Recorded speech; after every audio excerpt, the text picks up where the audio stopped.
Stop! Ne quittez pas cette vidéo. Est-ce que vous passez vos journées à vérifier votre téléphone toutes les 2 minutes? Est-ce que le simple fait d'entendre un prénom précis fait grimper votre rythme cardiaque à 120?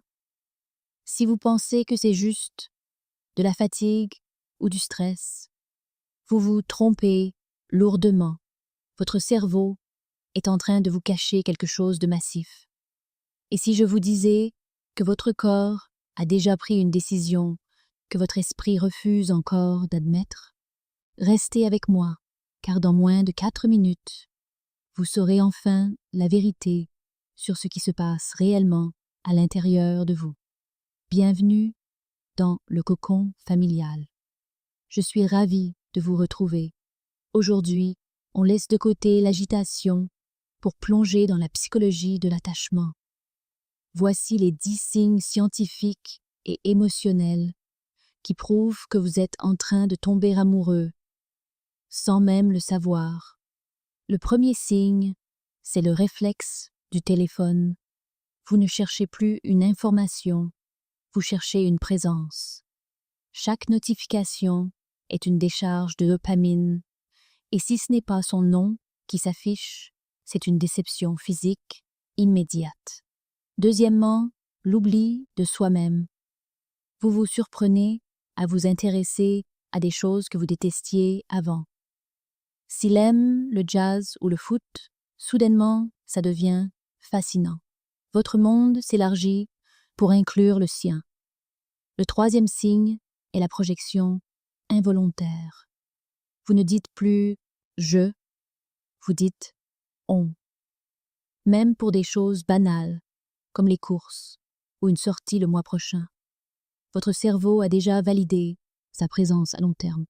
En quatrième position, l'idéalisation chirurgicale. Ses défauts, quels défauts? Votre esprit crée un effet de halo. Tout ce qu'elle fait semble avoir un sens ou une forme de charme, même ses maladresses. Le cinquième signe est l'énergie inépuisable. Vous pouvez dormir 4 heures et vous sentir prêt à conquérir le monde. C'est l'adrénaline et la phényléthylamine qui agissent comme un dopant naturel dans votre sang. Sixièmement, la peur de la perte. Soudain, le monde semble plus dangereux parce que vous avez quelque chose de précieux à perdre. C'est une vulnérabilité nouvelle, mais magnifique. Le septième signe est la synchronisation des gestes. Sans le savoir, vous imitez sa posture, son débit de parole ou ses expressions. C'est le miroir de l'empathie profonde. Huitièmement, le silence confortable. Vous n'avez plus besoin de combler le vide par des paroles. Être simplement dans la même pièce, chacun faisant sa propre activité, vous suffit amplement. Le neuvième signe est la mémoire sélective. Vous vous rappelez de détails insignifiants qu'elle a dit il y a 3 semaines, alors que vous avez oublié ce que vous avez mangé hier midi.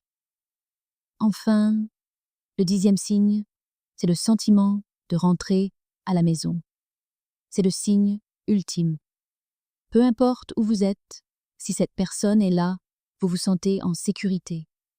Votre cocon est là où elle se trouve. Alors, sur une échelle de 1 à 10, quel est votre score? Si vous avez coché plus de 5 signes, il est temps d'ouvrir les yeux sur ce que votre cœur sait déjà. Pour vous aider à construire cette relation sur des bases saines, j'ai créé le guide des 5 piliers du couple serein. C'est gratuit, c'est en PDF et c'est juste en bas dans la description. Abonnez-vous au cocon familial pour ne rien rater. On se retrouve dimanche prochain. D'ici là, laissez-vous porter par l'amour.